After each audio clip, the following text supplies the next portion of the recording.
And we are back with another episode of the Wrestling Roundtable podcast where we talk about all things professional wrestling, mostly WWE because that's all we have time to watch. But we're here for another episode, and we're just a few days before the Elimination Chamber. Going to be talking about that.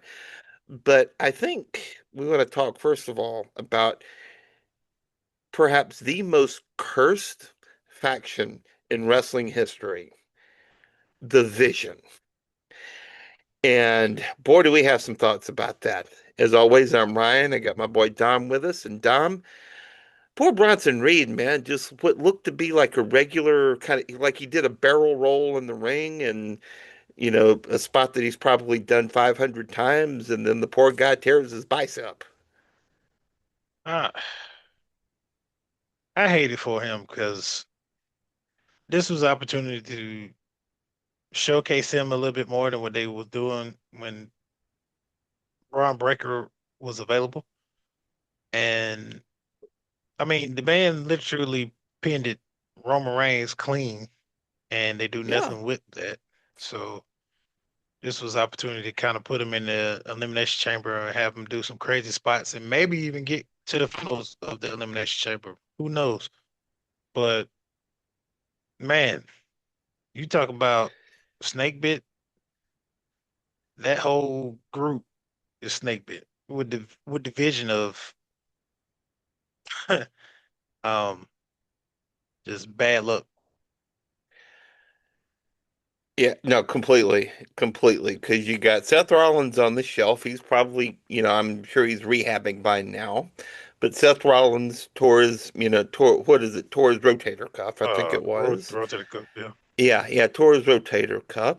Then you got Braun Breaker, who got a sports hernia that he's on the shelf for. It's probably going to end up missing WrestleMania. And then you had just this past Monday. Bronson Reed tearing his bicep. Now, I don't, at this point, do you even consider Logan Paul and Austin Theory official Vision members? Because To honestly, be I don't know honest, if I do at this point. I never considered Logan Paul a Vision member at all. To be Yeah, honest, I mean, um, like he was just part of the team for the Survivor Series match. he was the Sami Zayn of the group, and not even a good Sami Zayn.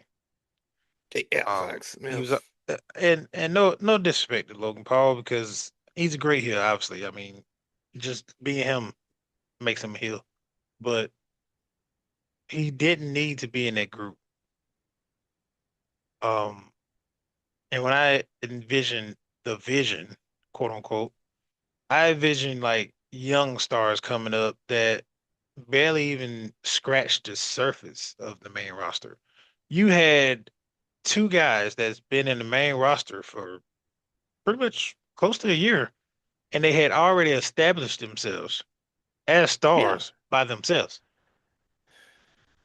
Like, if anything, yes, Braun Breaker should have been with Paul Heyman. Yes, we already saw that like years ago when they had that one on one when Paul was with Roman. But I mean, Braun Breaker, sorry, excuse me. But Bronson Reed, he literally was tearing through the main roster on his own. He took out Braun Strowman. He was he took out Seth. They had a little spat, but he didn't need like he already had momentum behind him to maybe carry him to IC title. But He yet you pinned Roman Reigns clean. yeah, and then like, you put him in the group. He's kind of like the third man, third wheel, basically. But you have him work a program with Roman, clean pins clean Roman Reigns, the OTC, the literal face of WWE now. And you do nothing with him after that. Um, Main reason why is because your main storyline with the Vision included Seth Rollins. So you take Seth Rollins out of the equation, that machine is already unrepairable. because the vision was built, yes, quote unquote, to be the vision of WWE. But let's face it, them two were Seth Rollins' goonies, and he's pretty much gonna make CM Punk's life a living hell for the next few months, or possibly going into WrestleMania. But when you Right. take Seth Rollins out, then you have no vision. You have no plan B. Because let's face it, when Seth Rollins got hurt, you could have done something to salvage the group, but you didn't. You don't put the title on Braun Breaker after he done basically Right. kicked Seth Rollins out. Um, you don't really solidify the leader of the group. Like, yeah, Braun Breaker should be the leader, but like, why is it that Paul Heyman seemed more of the leader than anything else? And then, like, this whole mask man thing, like, that's it's so played out. Like, leave that in 2025. We've been through it with Becky. We've been through it with not even 2025. Leave it where it was. I mean, Jimmy did it, when he cost Jay Uso the belt. Becky cost CM Punk, his win on Yeah. Seth Rollins. Like the list goes on and on. And Jacob. we can do so many Yeah. yeah, Jacob. We can do so many other things. Like cut the lights off. Who attacked who, this, that, and third or something. But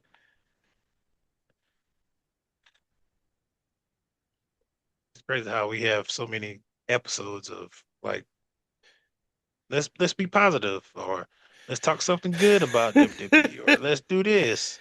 Like it's really making me, and I hate to even give this man any credit, but it's really making me feel like um Dave Mercer is on to something, because how you go from the highs of highs with the, I mean, I hate to say it, but like with Judgment Day on Raw or whatever, and then you got the Bloodline on SmackDown. Like that was basically the the storylines, really.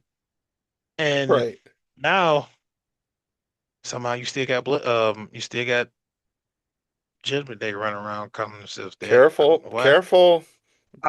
And like you got many different variations of MTF or MFTs or VH1s or whatever Solo wants to call this group.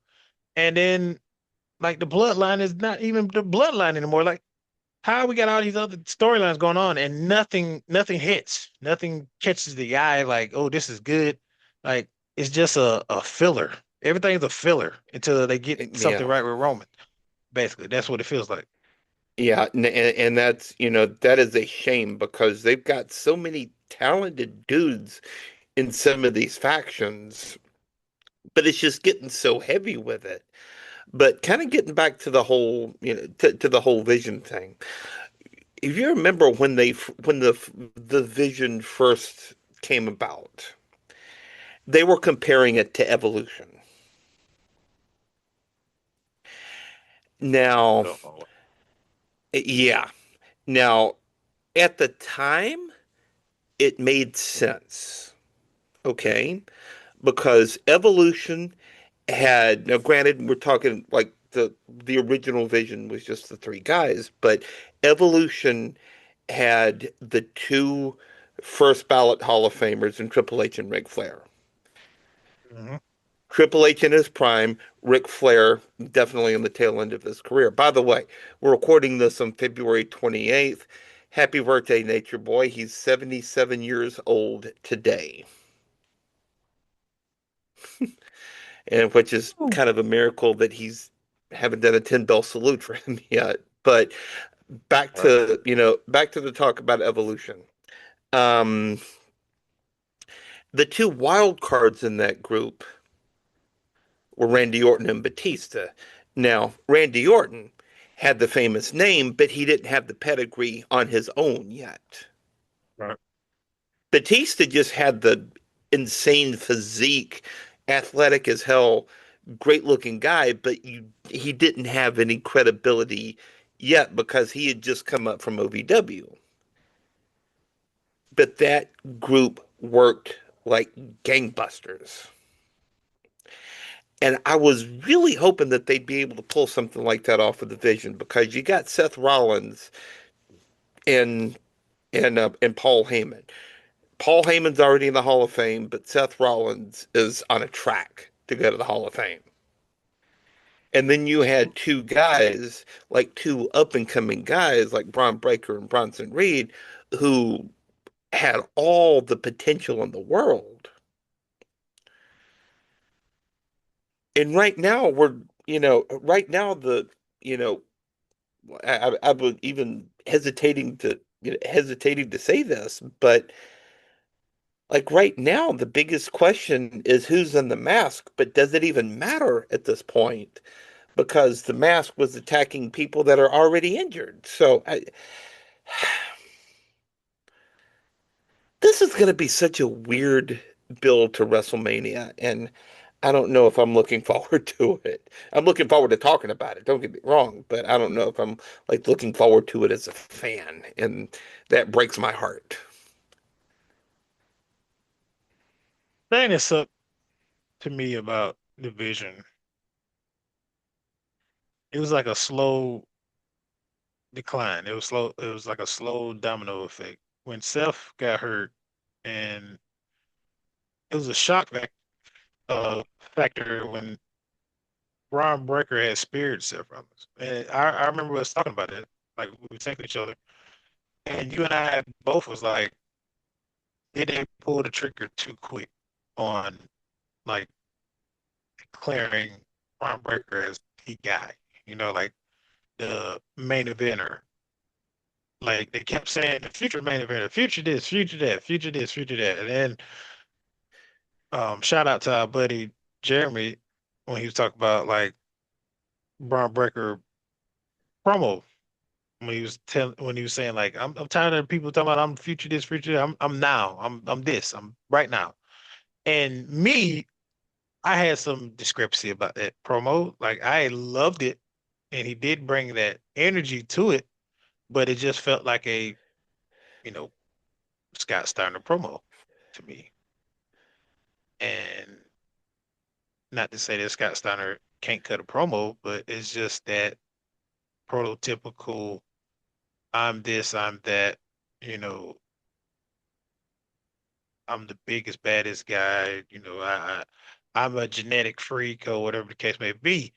Yeah, sure, but I need more of a not necessarily more of a CM Punk, but kind of like a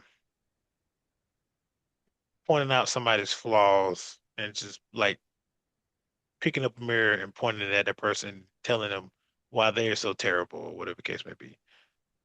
When you literally all you can really say is like he's past his prime or whatever the case may be. Yeah, sure. We know CM Punk is damn near 50, but what else? You know, or kind of like what Roman said, like, oh, you running your little buddy podcast and then you made my life a living hell for up some amount of years. And then on top of that, or like how you talk about Cody, like everybody points that Cody ran away. You know, you want to be the main guy, but you ran away. Like stuff like that. Um, but it's not even about the pro. It's not even about, and I think that may be the reason why they didn't pull the trigger so quick on Braun Breaker. But I seriously believe that if you're going to do something of that magnitude of him sparing Seth Rollins and kicking him out the group, basically, kind of like what Finn did to Edge, um, In your you favorite give him faction a of all time. yeah, I'm gonna hold off on that. But back to Braun Breaker, you have him in a title match with CM Punk. Obviously, Seth Rollins is not in the picture, and you need something to keep that driving force with CM Punk and kind of give energy or ammunition for Seth when he comes back. Why not put the title on Braun Breaker, right? Right. Nobody would have objected that. that I feel like. I don't even think that Yeah. IWC would have felt some type of way about it. Yeah. But you had all this It was right. It shenanigans was and stuff. right there. It was right there. Have him go over It CM was Punk. right It was there. The right man there. literally did a amazing athletic spot to the point where I was like, okay, yep, they definitely taking the title off CM Punk. I mean, the Yeah. man literally jumped from ring to the announce table and got back up like it was nothing. But you have CM Punk beat Braun Breaker. Then after that, CM Punk goes on by his merry way. He don't deal with division no more. He's on to other things. He's the fighting champion or whatever. Cool. But look what you had to do now. You had all this opportunity to build up new talent and establish them as the guy or whatever. You choose not to. Most of your stars are hurt now, and now you have to rely on guys that are part timers or they're damn near in their 50s. And like, don't get me wrong, yeah, LA Knight is damn near close to 50, but the crowd loves him. He's over, he's way over. And like, you have him come back and feud with Division somewhat, but he had so many X amount of times to win that title, and you don't pull the trigger. So it's like, what is y'all doing? And I remember you pointed this out about it. That Triple H is waiting for the perfect moment. Why in God's green earth are we doing that when you could make perfect moments along the way? The shock factor. Where is the shock factor in WWE no more? Like, it's no shock factor. He's always like it's always about the virtual clicks or the virtual Yeah. moments where, oh, this will get us a lot of clicks or likes or whatever, or people talk about it. I rather talk about moments that make me like shook. Like, I can't believe they Yeah. did that. Like, I can't believe they put the title on Trick this early. I can't Yeah. believe they pulled the title off of CM Punk and put it on Roman, and now we finna get Obafemi versus Roman, or something like that. Or even, Right. oh my God, we finna get the Ruler versus the Beast, right? Obviously, we're not with whatever they got going on, but Yeah. I mean, I guess we're finna get the Ruler versus Dern Day or something. But like, yeah, you see that face you making right now? Sure. After we get Brock versus Obafemi, not before we get Brock versus Obafemi. Yeah. Sure. Yes. That's fine. But let's remember the massive pop that stare down between Brock Lesnar and Obafemi at the Royal Rumble. Let's not forget that. That was, that I mean, that was just, I mean, the Saudi Arabia crowd was just eating that alive. But Well, Ryan, you gotta remember they got overlooked by the E.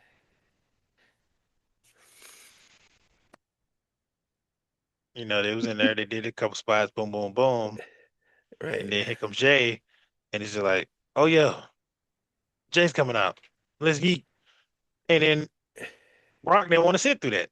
Brock was like, No. please eliminate me now. And then, lo and behold, and once again, I want to say on this show, Ryan, you know this, and I mean, hell, both of us, we love Jay, okay? Yeah. Have nothing but the respect for Jay. I'm glad he's in the spot where he's in the spot. But let's be real about this. This man literally said if he can, he's going to yeet possibly every second that pod opens up. There are 5 pods in that match, or 4. I think it was 4. Yeah, it's 4. Yeah. This man better, okay. If they start him in that match, you already know it's coming. But let that man be like the Yeah. third person come out that pod, please. Because ain't no way in the world we're finna sit through 5 different yeets. Yeet. times. And then on top of that, the entries there in this match, we don't have time for you to be yeeting. We have Javon Evans, LA Knight, Trick, Cody, Randy. Fight. Yeet one or two times. I give you that. Yeah. One or two. Yeah. But let's not yeet the entire time or somebody get eliminated. You want to yeet? No. Okay. I'm already trying. I'm trying my best not to throw up in my mouth because I do not want Cody to win. I'm just going ahead and say that. I don't want a Cody versus Drew for the umpteenth time. I'd rather have, and it's shocking to me because they felt like fans don't want Cody versus Roman. That is absurd. That is utterly absurd. They got one versus it's 1-1. They got a rubber match. Somebody got to overcome that rubber match. They can't go. They can't be tied 1-1. So how in the world are you gonna sit here and try to explain to us that we don't want Cody versus Roman part three? We've already skipped. Matter of fact, we have a skip in between the last two matches they had, so we had time to dissect it, let it run its course, and then oh yeah, they do got a rubber match between each other. Like we had to stomach John Cena winning with the help of I'm not gonna say his name, but to get Please don't. 17. Now, I know the IWC wasn't the monolithic force that it is today back in 2001. But was there that kind of the outcry of having Rock Austin 3 at that WrestleMania where Austin turned heel? Was there this kind of outcry? No, there was not. They were the two biggest stars in the game at that time, and it made a fortune. We never batted a Rock versus Stone Cold. They could have went Yeah, four straight and nobody would have said nothing wrong. The only gripe they had was Stone Cold turned heel. That's it. And but even that was more like a retrospect kind of thing because in the moment it was like, holy crap, it actually it's a happened. shock factor. It that Yeah, that was a shock factor. Like you had to go the following night on Monday night. You're already reeling from the previous night of seeing Stone Cold shake the hand with the devil. Then to turn yeah, around and watch Monday Night Raw and see him come out not only with just the title, but Vince McMahon side by side with him. It was it was what you wanted. That's what you use to yes, drive a storyline or potentially make a new storyline. But yet you rather have us stomach possibly a five-way. I mean, I keep seeing these rumors about maybe fatal four-way, maybe a five-way, maybe a three-way, whatever the case may be. But the fact of the matter is, you have to sit here and I, I just want Randy to get a fair shake. I just want Randy to thank you, get his fair thank shake you, at a yes, title, win the title, give him 15 for God's sakes. What are we doing? Randy don't have too much time. I mean, last time I yeah, checked, it's what currently right now in WWE is two people, two greats that retired. Randy is right there Randy's right there with him. He don't have hmm many roads to travel. So we're coming up to the OVWs or officially, you know, Randy's the last one basically. yeah, Brock. Well, yeah, Brock. Sorry, but But yeah, him and Brock.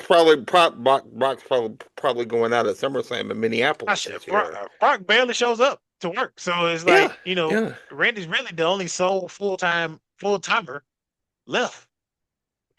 Brock just shows up yeah, when he get yeah, paid. and Randy's body's beat to hell too. So Yeah, and he's not a young man in this game either. he almost didn't come back. That's That's the I thing that know. pisses me off. He almost didn't come back. So you rather have this man walk around here doing these meaningless matches. Not even meaningless, but helping younger talent or helping different guys come up. I get that. That's cool. Yeah. I'm fine with that. But I appreciate Randy Orton. You appreciate Randy Orton.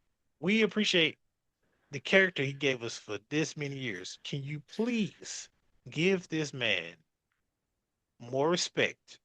And if you're not gonna have him break the record, at least get him close to the record. At least get him to Yes. 16. I want him to be 16. I want him to be tied with Ric Flair, one of his Thank you. mentors, one of his road dogs in Evolution. So why not give us that? But you're too headstrong and too with your head too far up your butts because you want to sell tickets. You want to And that ain't even promote. working either. That's not even working. You want to promote any and everything. At this point, you might well get a blue chew and put it on a darn table or a chair or something because the amount of advertisements that we have to stomach every single taping, every single PLE, just it's ridiculous. It's really ridiculous. And Yeah. I just want to get us to our predictions of Saturday night. Yes. Yes. We're not like I can see the crash out kind of bubbling underneath the surface. We're not gonna go It's there. so right. It's All so right. right there. It's so right there. Scratching it. All right. Yes. Yes. All right. All right. So let's go ahead and talk about our predictions for the All right. Elimination Chamber because let's start with the women. Okay. Um, I like what they did with having Kiana James pull off that upset on SmackDown last week.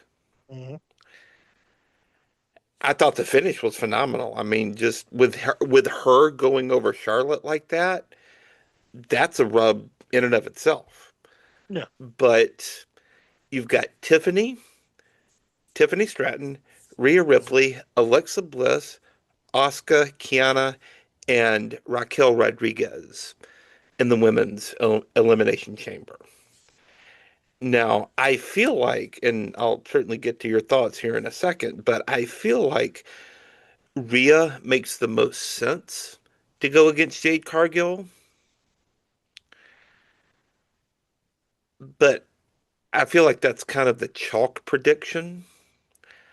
I would love to see Raquel Rodriguez get a shot at that. Something tells me that those two, Jade and Raquel, could put on a pretty good match. Would it end up being like Charlotte and Tiffany Stratton last year? I hope not. But I've got a hunch because they're like Raquel is kind of the whole like big mommy cool kind of the takeoff of Kevin Nash Diesel, so to speak. But I really feel like those two would make a those two could pull off a pretty good match. But I still think it's going to be Rio winning it, unfortunately. And I love Rhea, don't get me wrong, but just that match just does not excite me.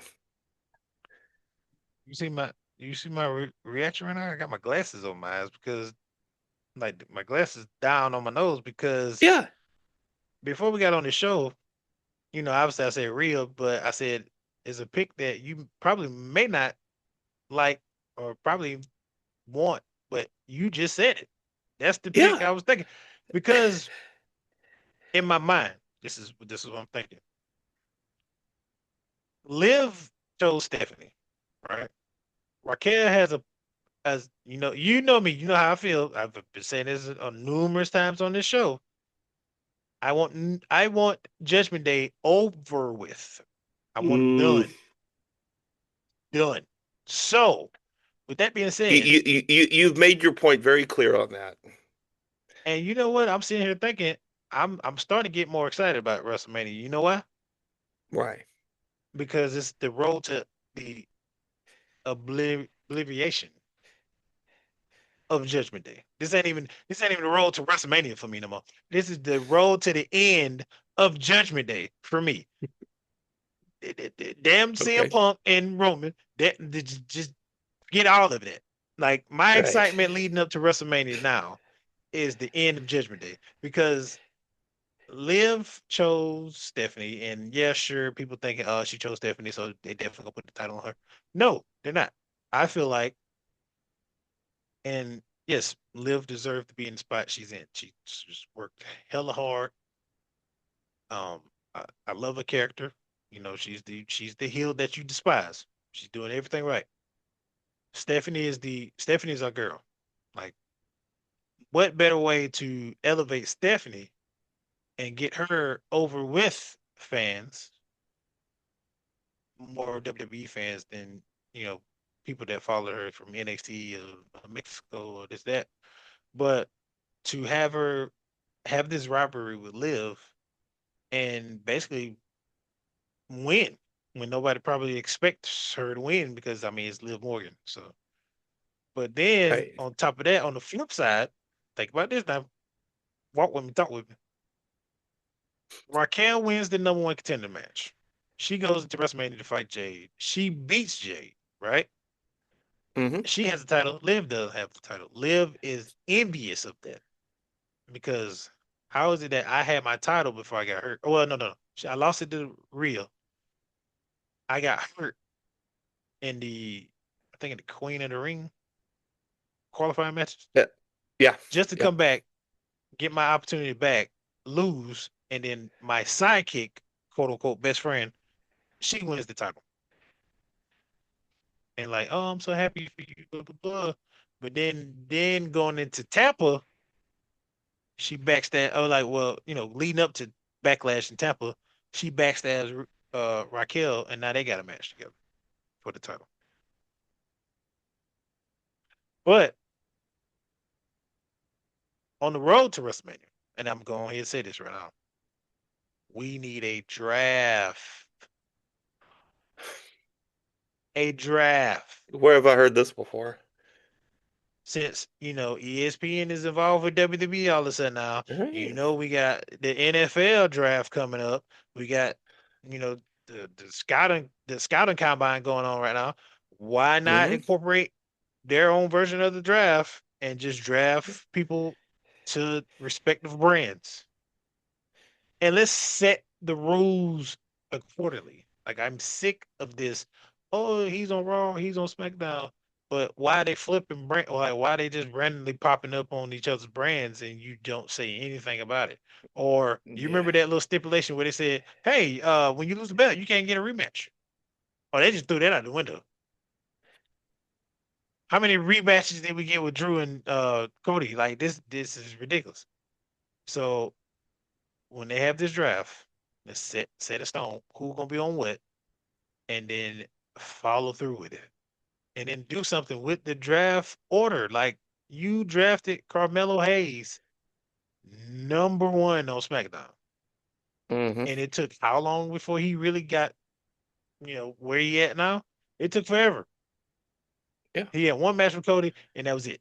That was it. We went on about our lives, and it's like, oh yeah, Carmelo Hayes did get drafted number one on SmackDown. Yeah. But I didn't Yeah. mean to steamroll the whole. No, you good. You good. You good. Yeah. I But I think that's a great pick. If it's not real, then most definitely her. But I rather, and this is no gripe to Kiana. I love that she's in that match. I love yeah. that fresh face that's in that match. To be honest, I love Alexa Bliss, but you could have put somebody else in her spot, and you could have put somebody else in Oscar's spot. I Yeah. mean, you got this comedic thing going on with Oscar and And what's her Kyrie name? saying, yeah. Kyrie Sane, yes. Kyrie. Yeah, Yeah. well, they could have had a one-on-one match at WrestleMania or something. But with Alexa, I'd rather Charlotte would have been in that match with her to kind of draw a rivalry between them two. Like you go from enemies to friends now back to enemies because you cost me my title. Oh, you cost me my quest to get number where's Charlotte? Charlotte's at 14, right? 13 or 14. Yeah, yeah, 14. I 13 or think it's 14. 14. Yeah. Yeah, So you stop my ambition to get 14 or 15. So then you have a rivalry between them two. Tiffany's just Tiffany's just off. You know what I mean? yeah. Like, Well, and you know what? Now that I'm sitting here thinking about this, and we'll continue on with the other matches, but real quick, I can see Tiffany and Rhea butting heads. It gives me Charlotte and Rhea part three, but a fresher face, a fresher rivalry because Rhea's this mommy's all on top, obviously goth like looking very attractive woman, and then you got right. Tiffany, Barbie, big time, Yeah, you know, it's all pink and bubbly and stuff. So right.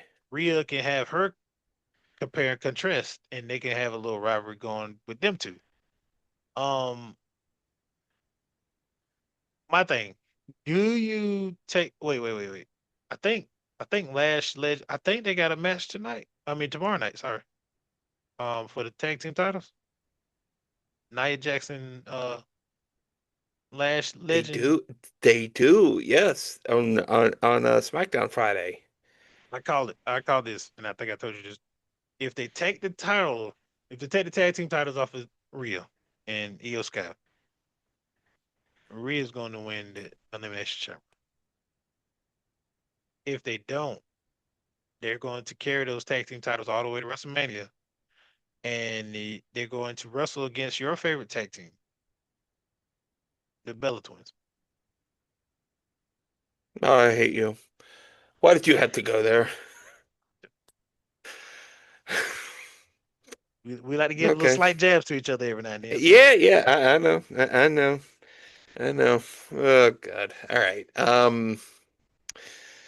I could definitely see that happening, though. I can definitely see that happening, and kind of knowing, what the creative is looking like, I could probably see the Bella Twins going over, and yeah, I mean, you might see Orion Hall crash out on the the Bella next Twins episode when over that Rhea happens. is absurd. I mean, it's kind of hard because like can't see them going over Rhea and Io Sky, and I could never see the Bella Twins beating Nia Jackson and Lash Legends. That's crazy.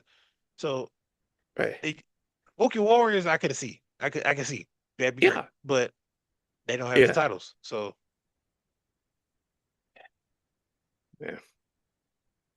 All right. Well, before I go down too much down that rabbit hole, let's talk about the men's yeah. elimination Breathe, chamber. Ryan, breathe. Yep. I think this one's probably as chalk as they get, but Yeah, you've got Randy Orton, LA Knight, Cody Rhodes, Javon Evans, Trick Williams, and Jey Uso.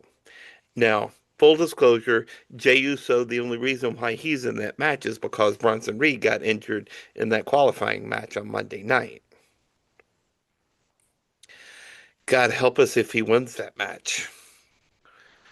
The IWC will lose their ever loving minds, and not in a good way. I But I don't think they have the balls to turn around and do it again. I mean, obviously they got the balls to go back to the scene of the crime and take us back to Las Vegas for WrestleMania, but I don't think they have the brain cells to sit here and think. You take you take Jay out of the main event scene, put him back with his brother. They win the tag team titles. So basically, in our mind, he's basically tag team. yeah, You have an injury, and this blows my mind. You have an injury to Bronson Reed, the guy that you originally picked to win the qualifying match. Why not have and I oh my god, I hate to even say this, but a Grande Americano take that spot. Now you have Evans and Americano in the match together. They was already working together as friends, but they gotta they gotta basically eliminate each other for the opportunity at the title. yeah, But Jay is the tag team champion.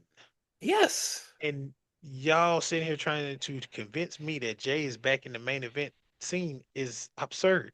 It's Yeah. crazy because you literally take this man. I'm not gonna crash out because how many times I've told you, Ryan. I It's too wanted late at the night for that. I wanted the old Jay back. I wanted the fresh Jay out of the bloodline. I wanted him to.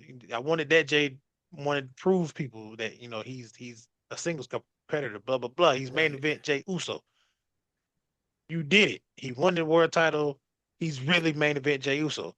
Then you just completely nerf his character, made him into a clown, like Gunther said. He's basically selling tickets, yeeting, and wearing bright colors. He's basically the Samoan version of John Cena without the other catchphrases, the killing people on the mic. The John Cena actually runs to the ring and doesn't act like he's blown up while Jay is eating for 30 minutes and he's completely wore out before he even starts a match. So, and I mean this with the sincerity of my heart, Jay Uso. It's not you, it's the people behind you. They don't know what the flying freak they're doing or even thinking. Because I'm fine with him being in this match. Obviously, WC is not. I'm fine with him being in this match. But I need them to either use this as an opportunity to turn him heel and like have if because I think months ago they it was a rumor that him and LA Knight might have something going on. So this is the perfect opportunity to kickstart that Yeah. on the road to WrestleMania. Yeet versus yeah, got it. Boom. That's fine with me. Right. Cool. Now Javon Evans a trick entices me because obviously they had a rivalry in NXT. You can bring that back up. You have these two go at it for a couple of weeks. You know, basically bring that rivalry back to the main roster. Now here comes the big issue. Cody and Randy. Last time they met each other in the ring for a qualifying match for opportunity at the title, Cody obviously beat Randy at King of the Ring. Hmm. Cody has been pushed as the guy, right? The face of the franchise. Keys to the Ferrari. He had the title for the second time. His reign was lackluster. Like it was utterly lackluster. If you did the same thing with Cody as you're doing with CM Punk, maybe it would have been different because CM Punk has actually defended that title against multiple different competitors. Cody defended it against Kevin Owens 3 times. You turn around and then now I'm trying to refresh my memory on this, but he defended against Kevin Owens. Kevin Owens got hurt, right? Then you move on from Kevin Owens, and he defends it against. I want to say he defended against somebody else before Drew, but I can't remember who. And then you got this clouding factor of Jacob Fatu in the mix. Now, give me your percentage on if Jacob Fatu managed to find himself in that elimination chamber match and cost one of them the opportunity. Not one of them Well, I because mean, Randy's out. He costs Cody the opportunity. because the whole scuttlebutt is that it's going to be a triple threat with Drew, Jacob, and Cody for night one. And the only way that that can make sense is going to be if Jacob somehow manages to get in that chamber. But how do you do that? And then like you remember the rumor that was going around about like obviously they did it Monday night with Brock having an open challenge for WrestleMania, and then supposedly LA Knight is supposed to be his competitor that's going to fight him at WrestleMania. I pray to God that's not the case. I don't even want to continue talking about it, but I Boba had Femi mentioned it. was right there. Just throwing that out there. And like we talked about, stop disrespecting Randy freaking Orton. Randy needs to go to WrestleMania and main event for the chance to win 15.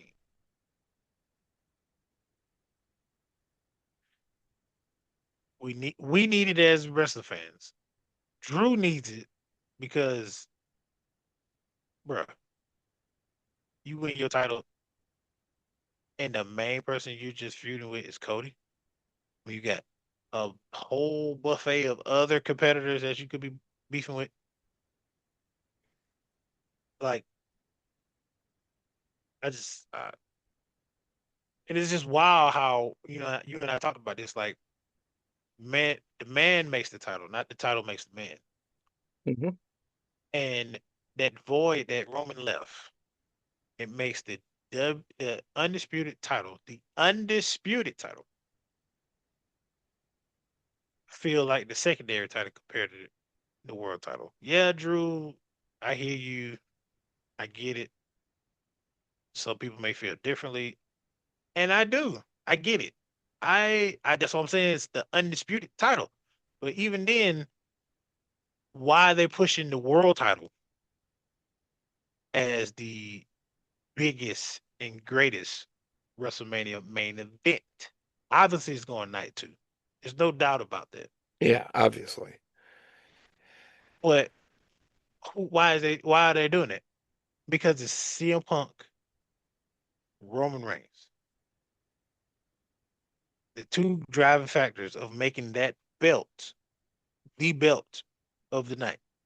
While no disrespect to Drew, I mean, yeah, Drew, you're the champion, but I mean, like, are you gonna be trying to push those tickets? Are they trying to feature you like that to push those tickets? No, they're not. They're pushing Roman. And I mean, at this point, if it is a fatal five, it got no choice but to be. I mean, like, you got so many like potholes.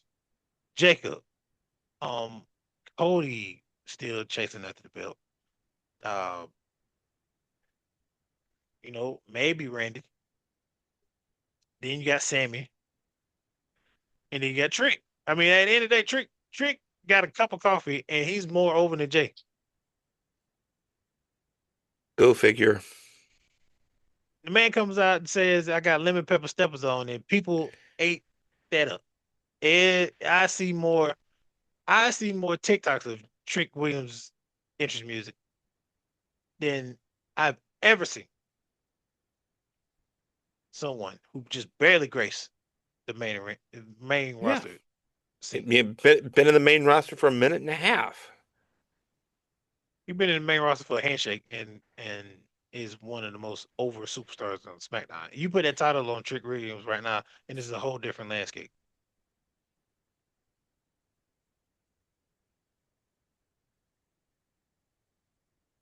But that's my thing. Like, when Yeah. is they not going to get their head? When are they not going to be scared and pull the trigger on something that is different? That's why when we had this discussion about the title, right? The title reigns or title changes, and you was against the title changes every week just about or any given moment. While me, I felt like it kept the title fresh. Yeah, it was like, you know, not saying I've done it recently. I'm just trying to get it out there. But it's like passing the blunt around. Like, Right. here. It's your turn. It's your turn. The title being passed around, but the difference is okay. The difference is the attitude era versus this era. Right. The title getting passed around was justified because you had stars that made sense. You got Yeah. Kurt Angle, you got Undertaker, you got Mankind, you got The Rock, you got Stone Cold, you got Shawn Michaels, you got Triple H. Like, any given night, I can see somebody being the champion that night because the fact of the matter is, you can see them as champion.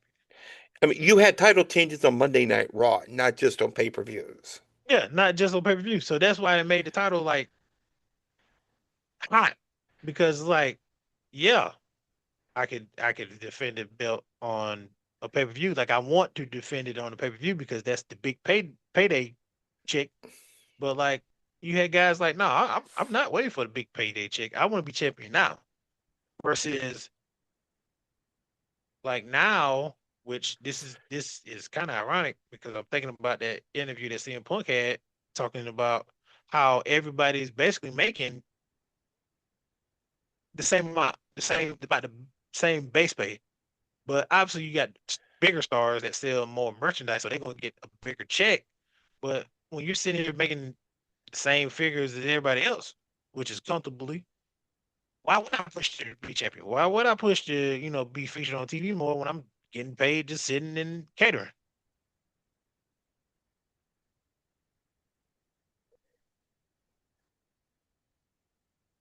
Couldn't tell you.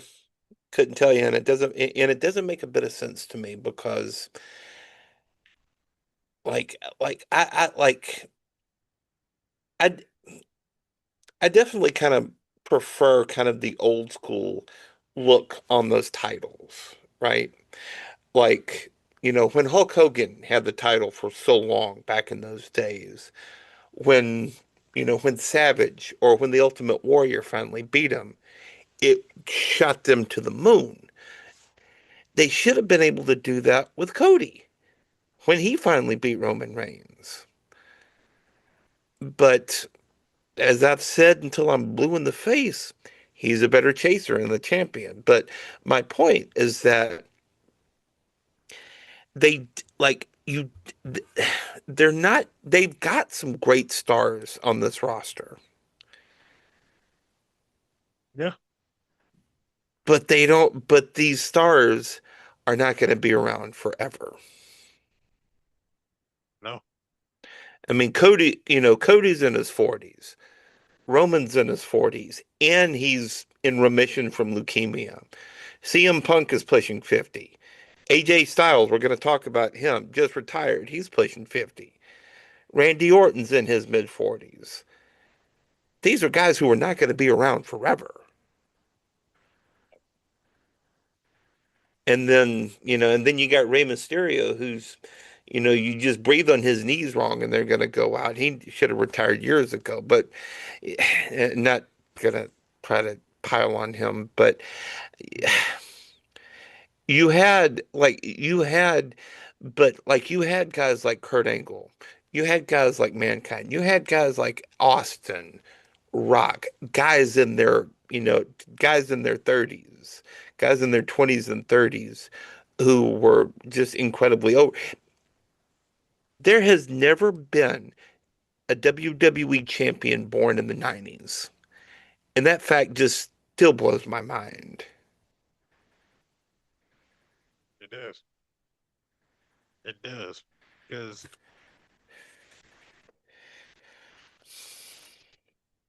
the end is the end is more near than it's ever been.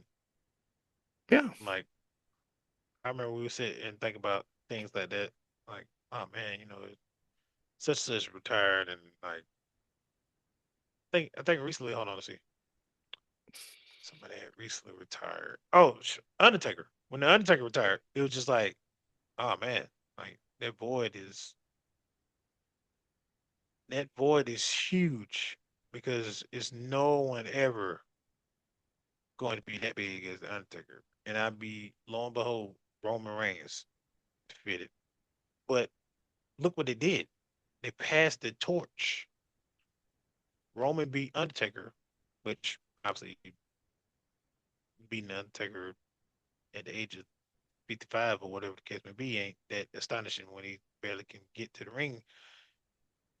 But the fact that he beat Undertaker and then he basically literally said, "This is my yard now," that catapulted him It did. to the status where he's at. I mean, people can say, "Oh, when he changed the OTC, when he became head of the table, that's when it catapulted." No, when he beat the Undertaker, That's when it really catapulted because now the That's when anger, everybody's eyes started really opening to yeah, just who this guy could be. who this guy could be, and then like obviously the anger that everybody had towards him was fuel, but Yeah, then the people like us, it's like no, he's definitely that guy. Like he's the biggest face there is now.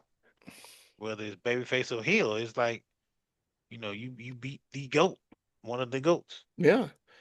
and that's what it was supposed to be for. You know, Gunther beating John Cena, but we're not going to talk about that. We're going Nope, to nope, keep nope. moving. Don't crash out. Don't crash out. It's too late. So with that being said, I really don't know where they're gonna go with the undisputed title, no one contender, but I just pray to God it makes sense.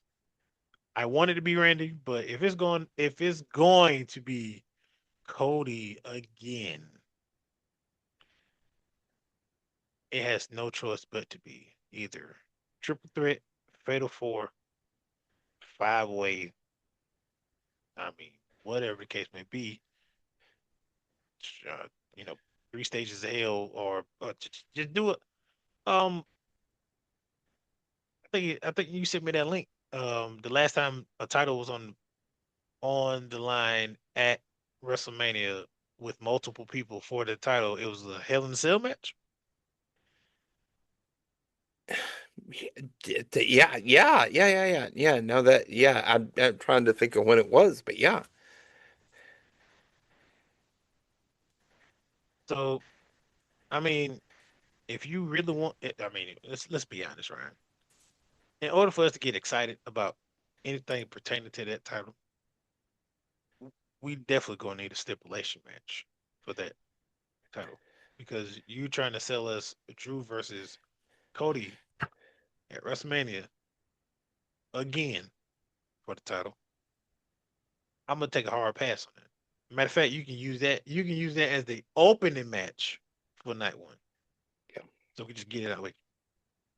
But if you give me Jacob, Trick, you get those you sprinkles at me. Why not? Randy, Drew, and Cody. That's six. That's six guys in a Hell in a Cell.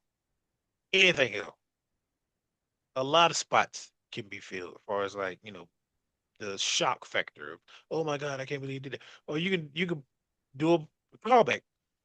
Drew La literally takes the phone from somebody and be like, "Oh, I'm bored at work."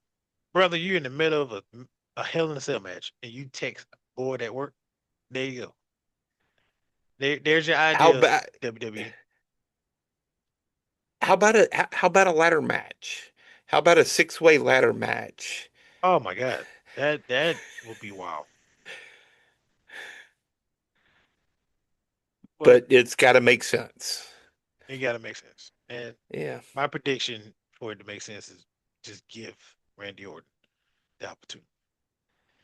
yeah. Well, when was the last time they listened to us? Never.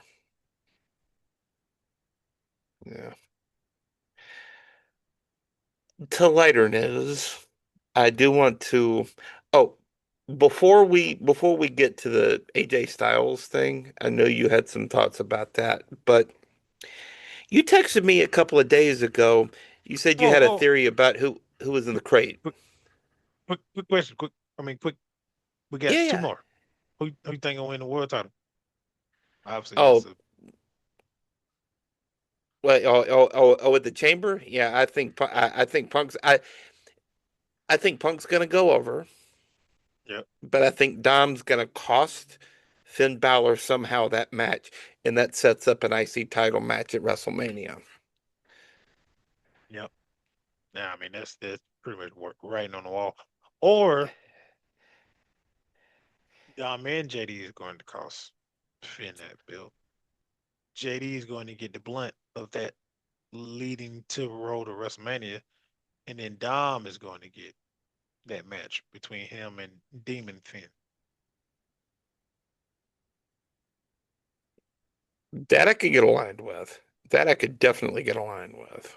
You see, I'm cooking up these because I've been preying on their downfall. But anyway, to continue on, Becky versus. Oh, and you know what? Before we get to Becky versus AJ Lee, do you believe CM Punk is the main event of that night, or do you think AJ Lee is going to be the main event? Or better yet, would you put AJ Lee versus Becky as the main event, or would you put CM Punk versus Finn? Depends on who's going over. It depends on who's going over. Um, I would have Becky and AJ Lee. They're probably going to end up going second after the women's elimination chamber because that's kind of how they do that. Yeah. Um,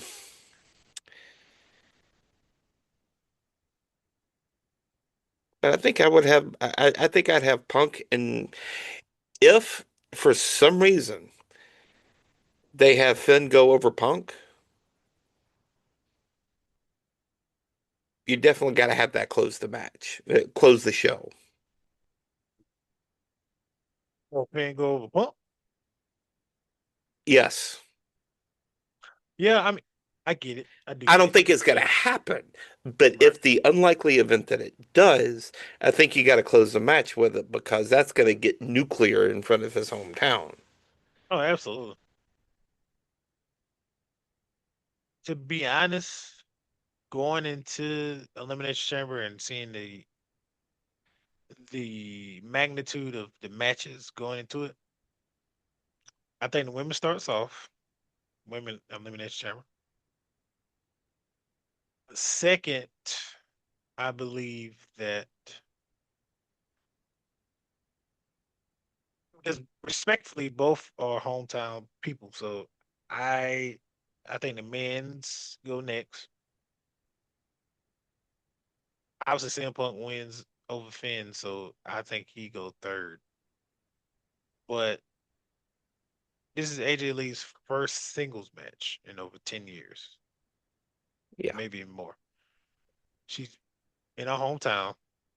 Well, probably hometown for her and her husband. Adopted hometown. Yeah. Um, knowing CM Punk that knowing how much he loves his wife, knowing how much, you know, we know that he loves his wife, knowing how much, well, hell, everybody loves AJ Lee. I think to send the crowd home happy because how many times have Chicago have seen CM Punk? Like a lot. They seen him in. They seen him when he came to AEW. Like it's just like they love CM Punk. Don't get me wrong, they Yeah. do. But to just imagine that pop that AJ Lee is going to get, not only just coming out for the main event of that match, but also to win the IC title at home, that that might that might blow Wrigley Field off the ground. Hmm. But that's just my prediction. I know it's probably gonna be CM Punk. I mean, he's the world champion. All right. There's a possibility that Roman might pop up after the match and attack CM Punk and end the show. That could be true. So, but I think it would be a better feel good moment for AJ Lee to come out, it being her first singles match in years, and you close the show like that. But I wouldn't hate uh, it. I wouldn't hate it. I would not hate it. no, them. It's TKO WWE now, so they don't give a Yeah, darn well, yeah, about it's sending anybody home happy. They just want to take your pockets. So, yeah, something like that. And yeah. You said you had a theory about what's in that crate. ah, that's true. I did. I did. I did. I did. Um, You want to own up to it or Well, okay. Refresh my memory because I'm having a little I'm having a little shortage of thought. I said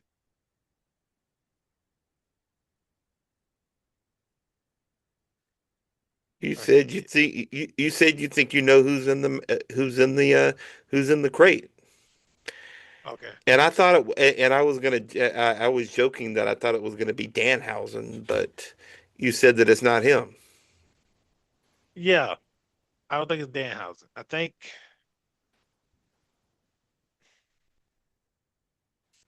who just wish I remember what I said. Um, it was gonna be funny because I thought I was thinking because they're waiting to Elimination Chamber for this crate, and I mean obviously I've seen all the memes and stuff. People think that it's gonna be Triple H. He probably said, "Oh, this is a new era," blah blah blah. But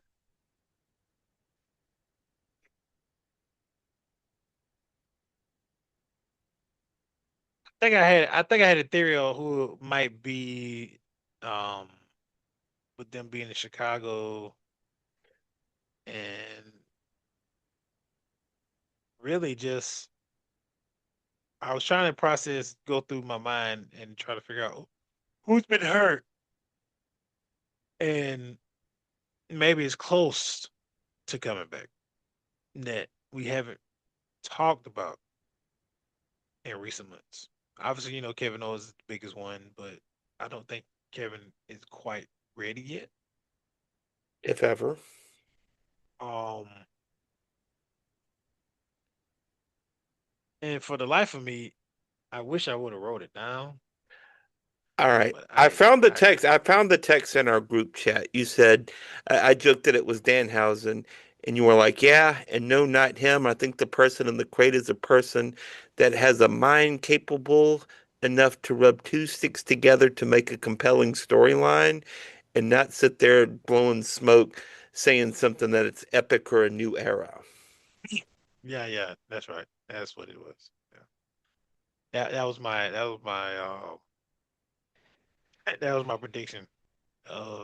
Somebody just blowing smoke up our cracks and just like Eh, oh, so basically what it was, I'm glad you reminded me now. So I right. basically said they gonna pull it out, right? They gonna pull the crate out and put it in the ring like they did where Triple H basically had a shrine for Seth Rollins and it was Sting, right?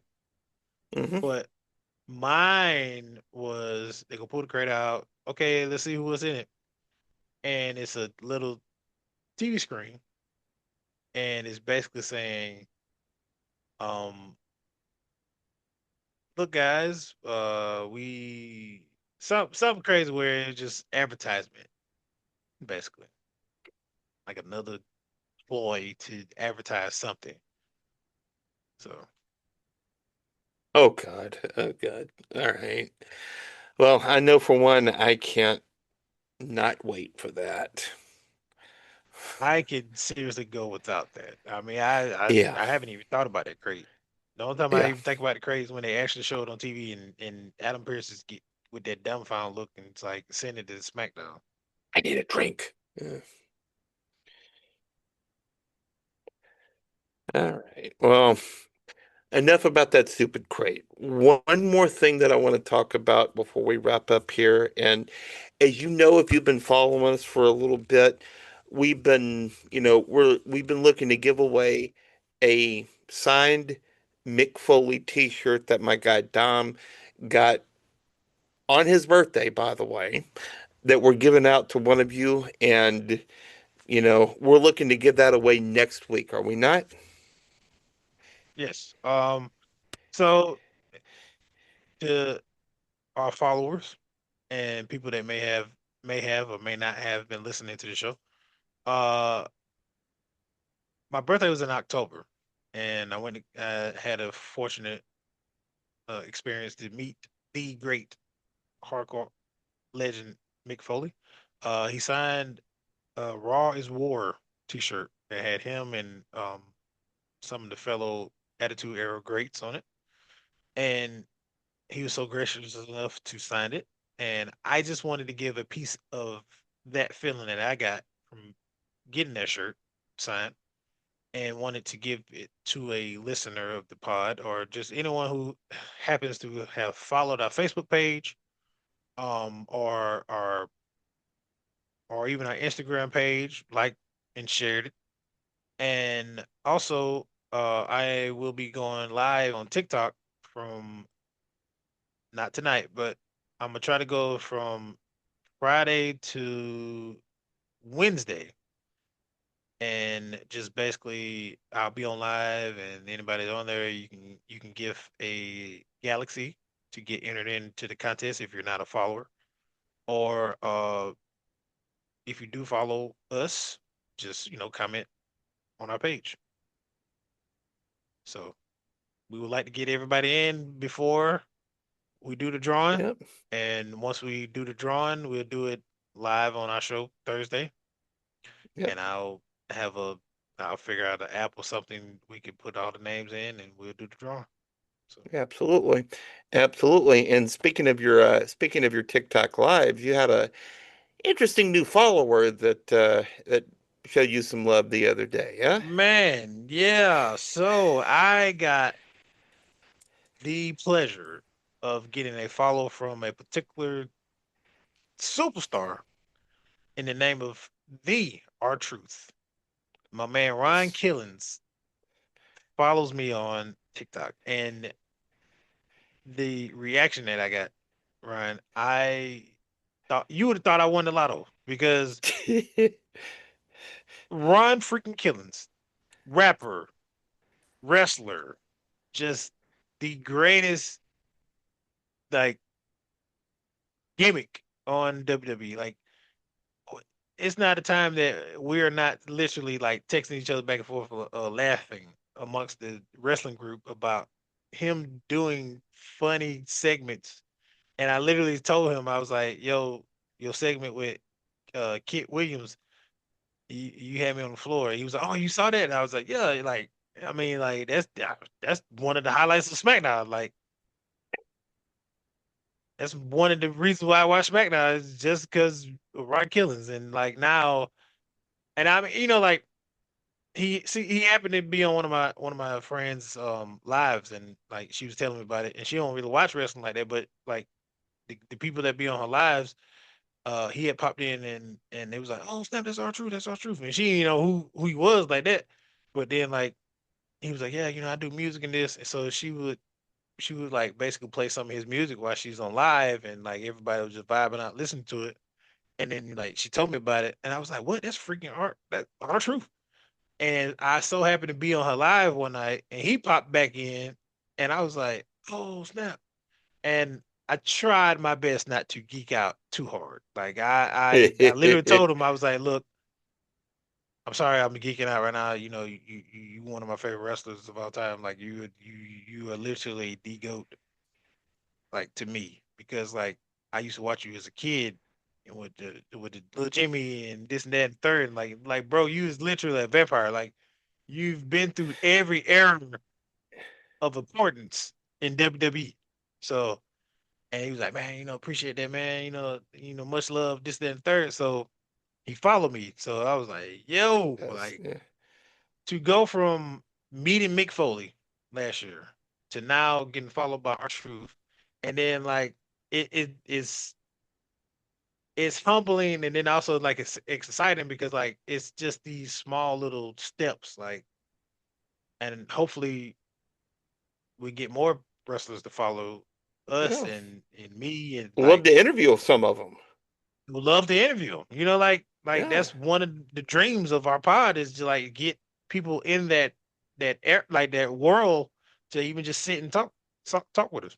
So Yeah. Yeah. Truth, if you're listening, get a Thursday night free, come join us. oh, trust me, I'm try to slide that in. You know what I mean? I ain't gonna be Yeah, like, "Hey, there you you want to go. join our pod?" But I'll be like, "Hey, so I got this thing going with me and my buddy. We got a pod. We'd love for you. Look, we'll play your music the entire time. Just come hang out with us and let's talk. Let's just chop it up." There you go. There you go. But yeah, no, all the information is going to be in the show notes about how you can follow.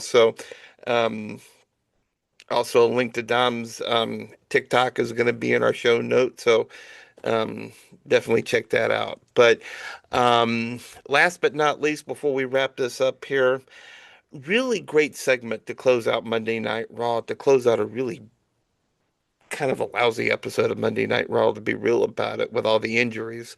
But AJ Styles, his retirement ceremony had some appearances from, some of his old TNA guys, like, like Abyss got back in costume, which I thought was, really cool about that. Had Petey Williams, had, a lot of his old TNA guys. But um I think that like I think that it was really cool how they announced that AJ Styles was going to go to the Hall of Fame with the Undertaker riding up in his motorcycle, almost becoming like, I don't know if like you've ever seen some of the like football Hall of Fame announcements where I don't think he's doing it anymore. I think he retired, but it was like this big burly guy who would like knock on these Hall of Famers doors is like, welcome to the Hall of Fame, and they'll like hug it out and crying and stuff like that. Blanking on the guy's name right now, but he's almost become like that for WWE, and I think that's a pretty cool, legacy for that, because as soon as that gong hit during that segment, I'm like, what are they going to be doing here? And AJ was totally caught off guard by that whole thing, you can tell. And you've also got some thoughts about that. I just thought it was a really beautiful moment. Thought it was a really, really beautiful moment. I thought it was awesome. I thought it was very shocking because, like, normally we get people that get inducted after they've been out of WWE for like maybe a couple years, not even like maybe a year or so. But Right. AJ literally retired like Just a few weeks ago. just a few weeks ago. So it was really cool. And then not only that, it was just like it's funny because like people like, oh, he leaving WWE and go to AEW and blah blah blah. Hmm. It's funny because we just got news recently today that he signed a new deal with WWE and he's gonna be working with younger talent. So it's more of a haha to those people that basically was doubting this man retiring. I mean, because if anybody follows AJ Styles and knows AJ Styles, he's a family man Yeah. and he loves his wife and kids. And any interview he does when he talks about them, he talks about the sacrifice that his wife had to make just for him to live out his dream of wrestling. And not only that, like they had each other's back. She was going to school. Um, I'm blank at the moment of what she went to school for, but like basically they basically had each other's back on trying to achieve their dreams together. And she held it down, and you can literally feel the love and like the admiration out of his voice when he was talking about his wife and just the family they helped grow together. And it was really also extremely touching because me being a father myself, I just heard him talk about like how he missed out on a lot of events with his kids, a lot of moments that he wish he can get back. Yeah. And you know when you miss out on things like that, it puts a lot of things in retrospect. And you know being a dad myself, working, there's some things I missed out on seeing my daughter, but I was blessed to see, you know, her first walk and this, that, and the third because of my ex-wife. She did an amazing job always trying to keep me involved, even if I'm at work, she'll FaceTime me or whatever. So I totally get it. And also, when we talk about it, like AJ Styles, like his body, like he is for him to be doing the things he do is phenomenal. But for Yeah. him to be doing the things he do at the age that he's at is extraordinary. because like most cats his age ain't doing stuff like that. Nope. And then to not only be doing the things he do, but going through the injuries and wear and tear on his body. And you pointed out to me when he was like Carl Anderson was in the back talking to him about, you know, how you feeling? And he was like, man, my neck is bothering the mess out of me. And like I'm good now, because I get to, recover and not really be on the road and this, that, and third. So like it's well deserving for a guy like AJ Styles. AJ Styles is, I mean, the gimmick is not a gimmick. It's for real. Like he is phenomenal. Like Yeah. I wish I could have, I wish I could experience, which I probably can. Seeing that I never really watched TNA like that. Obviously, I can go back and watch TNA and really get acclimated to the TNA AJ Styles. But nothing beats the first time. And I wish I could have got that first time of seeing AJ Styles not really knowing who he is versus knowing who he is WWE wise, and like, oh man, I wish I could see, the TNA version. Yeah. Absolutely. Absolutely. Just some of the insane, stuff that he did and some of those like X Division stuff. Just, he was truly a remarkable talent. He really was a remarkable talent, but by all accounts, he's also a really remarkable guy. Just like kind of a real salt of the earth kind of guy. And I feel like what we saw on that segment the other day, talking about his wife, talking about his family. I mean, he's got his kids' names tattooed on his body for crying out loud. I mean, he's definitely a devoted husband, devoted father. Um, but just really kind of like like seeing all that, I think that was incredibly genuine. His speech, I don't think there was anything rehearsed or written out about that speech. That was from the heart. Um, and just the idea that some of these, like the territorialness of like the AEW fans were like, you know, you know, thinking that it thinking that he was going to end up going to EEW. It never really made sense, just like character wise for him. And I'm not talking like his wrestling character. I'm talking about his character as a man. Like he didn't seem like one of those kind of like Mickey Rourke and the Wrestler, just like can't let it go. So, just really a beautiful moment, really a beautiful segment. And um, I feel like this Hall of Fame class could be one for the ages. Oh yeah, absolutely. I mean, Stephanie McMahon is hot, the headliner, and now we got AJ Styles, and I mean, we used to what? Still got like three slots left, really. Hmm. So, Yeah. Well, that's definitely one thing that we can speculate on in our next episode is who else gets those slots. whew, man, Yeah. it's gonna be tough. Yes, it is. Well, we had some interesting technical difficulties. We're not going to go over those technical difficulties getting this thing started here, but another fun episode, my friend. Can't wait to give away that t-shirt and also can't wait to talk about what goes down at Elimination Chamber this coming Saturday. So, thank you so much for joining us, Dom, as always, my friend. Oh yeah, always. And to reiterate, uh, once again, we want to send our loves to AJ Styles. Like, thank you for amazing career. Thank you for entertaining us, being the absolute phenomenal guy that you are inside and out of the ring. Um, well wishes to you and your family, and well wishes to your new chapter in life of being a backstage teacher to the young talent.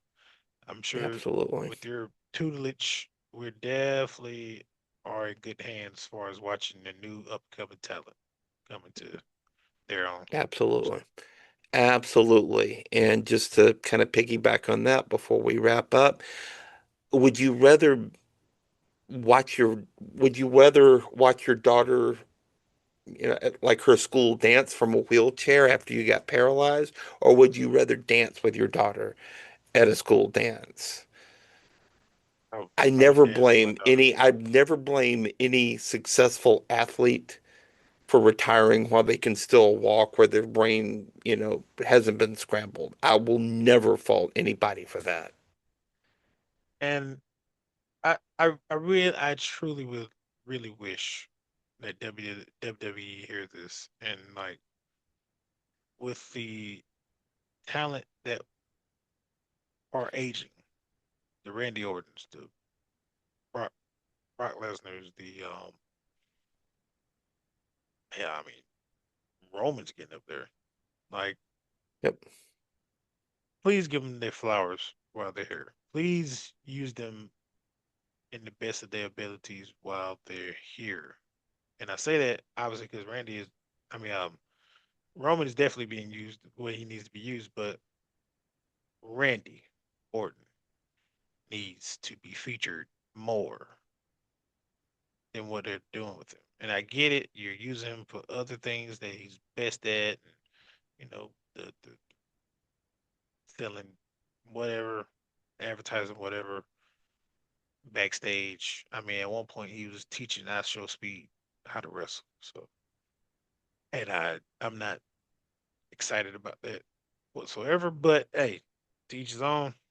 I get it. Y'all want WWE to have more celebrities so y'all can get more eyes on the product. I get all that. But as we go into 42, yes, 42. As we go into 42, I need y'all to make it make sense as far as Randy Orton's character. If Aleister Black somehow pulls out the old Randy Orton, please let that man be what he knows how to be. And that's the most diabolical heel that has ever graced the face of this earth. So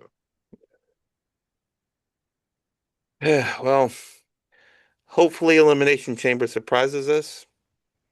Can't wait to talk about it next week. I can't wait either. Or I can't wait for us to crash out. Yeah, well, I'm thinking more the latter than the former on that one. Thanks for listening. Thanks for watching the Wrestling Round Table podcast. You can check us out on YouTube, Spotify, and Apple Podcast. Follow us on all the social media machine and on our Facebook page, our Instagram page, and come check us out next week. For Dom, I'm Ryan. Thank you so much for watching. Thank you so much for listening. And until we eat again, take care and so long for now.